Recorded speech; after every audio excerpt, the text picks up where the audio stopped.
Sana was the kind of woman everyone noticed: modern, well-educated, effortlessly stylish. At college, she moved through crowds like a small sun. Friends copied her outfits, classmates admired her confidence, and admirers kept glancing her way. There was a quiet glow about her, a calm reassurance that came from a heart at ease. She prayed, loved her parents, and often whispered a simple prayer: Ya Allah, keep my face bright.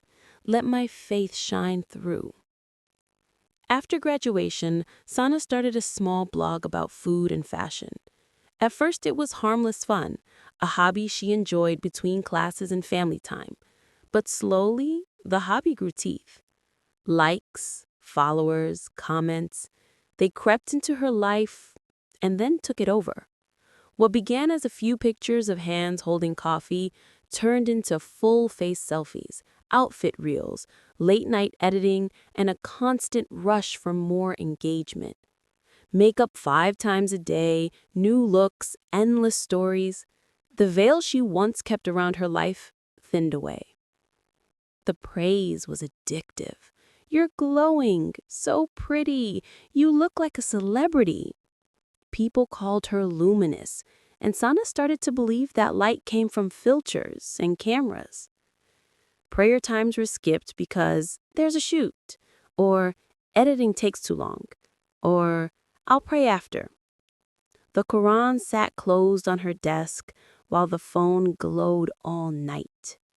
The quiet routines that used to anchor her were replaced with cameras and hashtags. Months passed. Small changes accumulated. In front of the mirror, her face began to feel hollow, her smile less sincere. Tiny shadows under her eyes, a dullness that makeup could not fully hide. But she told no one. Then one evening, her friend Nita pulled her aside and said gently, "Sana, you don't seem like yourself. You look tired." Sana laughed it off, quickly changing the subject. But the remark seeded doubt. That night, staring into the mirror before sleep, she asked herself, "What's different? Why does my face look so dim?" The truth pushed through. It wasn't only her face that had lost its light. Her soul had been growing tired too. Little sins had slipped in unnoticeably. Skipping prayer left a hollow where peace used to be. She remembered a saying she'd heard once: "When we abandon prayer, the radiance softens." Lies had crept in too, pretending that a design was her own when it wasn't, or claiming work was original when it wasn't. Vanity and pretense had become part of the show. Jealousy followed. Comparisons with other creators burned quietly inside her.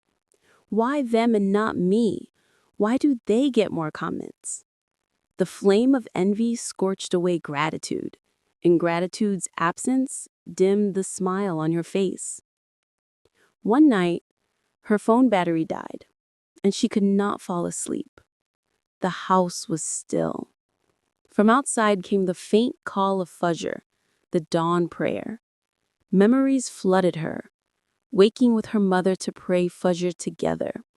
The calm of Quran recitation, the simple comfort of devotion. Tears came without warning.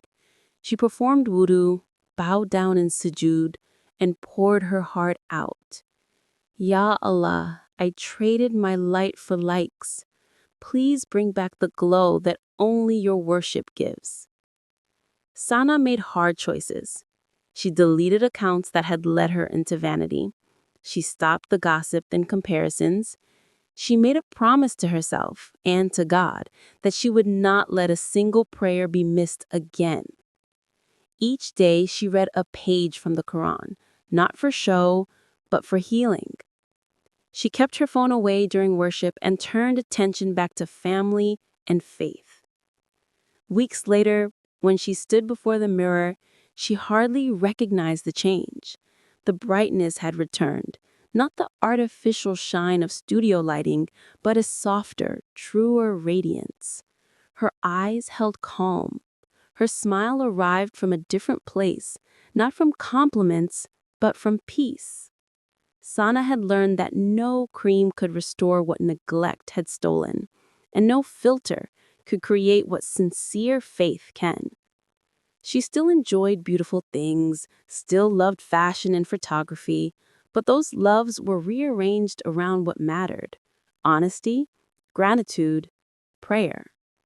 Her content became a reflection of balance, not a mask of vanity.